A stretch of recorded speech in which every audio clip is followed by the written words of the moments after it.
Hello' বন্ধু বান্ধৱীসকল, তোমালোকৰ বাবে এটা বহুতো ভাল খবৰ আছে। অসম চৰকাৰৰ তৰফৰ পৰা আৰম্ভ হৈছে যুৱ লেখক সন্মান আঁচনি 2025। ইয়াৰ জৰিয়তে যুৱকসকলে এককালীন হিচাপে 25,000 টকা লাভ কৰিবলৈ যাই আছে, একেবাৰে বেংক একাউণ্টৰ জৰিয়তে। তো আপোনালোকে কেনেকৈ আবেদন কৰিব পাৰিব আৰু কি কি অৰ্হতা লাগিব, এই সকলোবোৰ ইয়াতে দিয়া আছে। তো বন্ধু বান্ধৱীসকল, আহা আবেদন কৰাৰ বাবে কি কি অৰ্হতা লাগিব। বন্ধু বান্ধৱীসকল, তোমালোকে প্ৰথমতে অসমৰ স্থায়ী বাসিন্দা হ'ব লাগিব আৰু অসমীয়া, বাংলা, বড়ো অথবা অসমীয়া যিকোনো থলুৱা জনগোষ্ঠী ভাষাৰ লোক হ'ব লাগিব। আৰু বন্ধু বান্ধৱীসকল, আৰু এটা কথা, 1 জানুৱাৰী 2025 অনুসৰি তোমালোকৰ 40 বছৰ হ'ব লাগিব। মানে 1 জানুৱাৰী 2025 আগলৈকে তোমালোকৰ 40 বছৰ হ'ব লাগিব। তো বন্ধু বান্ধৱীসকল, তোমালোকে গম পালাই কি কি অৰ্হতা লাগিব। এতিয়া আমি এপ্লাই কেনেকৈ কৰিব পাৰিম। তো বন্ধু বান্ধৱীসকল, তোমালোকৰ সুবিধাৰ্থে ডেছক্ৰিপশ্যনত এটা লিংক দি ৰাখিছো, য'ত তোমালোকে সহজে ক্লিক কৰি আবেদন কৰিব পাৰিবা। লিংকত ক্লিক কৰি দিয়াৰ লগে লগে তোমালোকৰ সন্মুখত এনেকুৱা এটা পেজ খোলা হ'ব, য'ত তোমালোকে আগৰ পৰা যদি ৰেজিষ্টাৰ কৰা আছে তেতিয়াহ'লে লগ ইন কৰি লৈ ল'বা, আৰু যদি ৰেজিষ্টাৰ কৰা নাই তেতিয়াহ'লে ৰেজিষ্টাৰ কৰি ল'বা।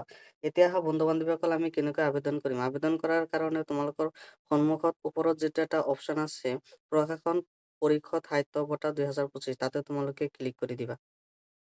ইয়াতে ক্লিক কৰি দিয়াৰ লগে লগে তোমালোকৰ সন্মুখত এটা ফৰ্ম খোলা খাইছে, যাত তোমালোকে কেনেকৈ এপ্লাই কৰিবা, কি কি লাগিব, ইয়াত সকলোবোৰ তথ্য তোমালোকৰ সন্মুখত আছে, আৰু তোমালোকে বহাই বহাই আবেদনখন কৰিব পাৰিবা।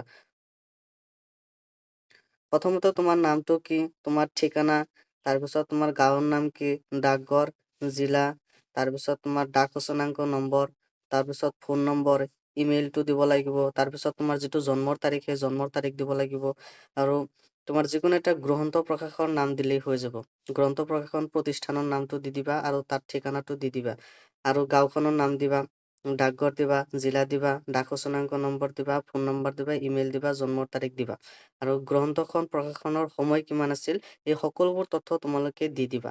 আৰু তোমালোকৰ ফৰ্মটো ভালকৈ ফিল আপ কৰাৰ পিছত তোমালোকে ছাবমিট কৰি দিবা। ছাবমিট কৰা দিয়াৰ পিছত কিছুদিন পিছতে তোমালোকৰ এটা এপ্লিকেশ্যন আহিব, য'ত তোমালোকৰ যদি ভুল হয় তেতিয়াহ'লে তোমালোকে শুধৰণি কৰিব পাৰিবা, আৰু যদি ঠিক ঠাকে হয় তেতিয়াহ'লে তুমি ছাবমিট মাৰি দিবা।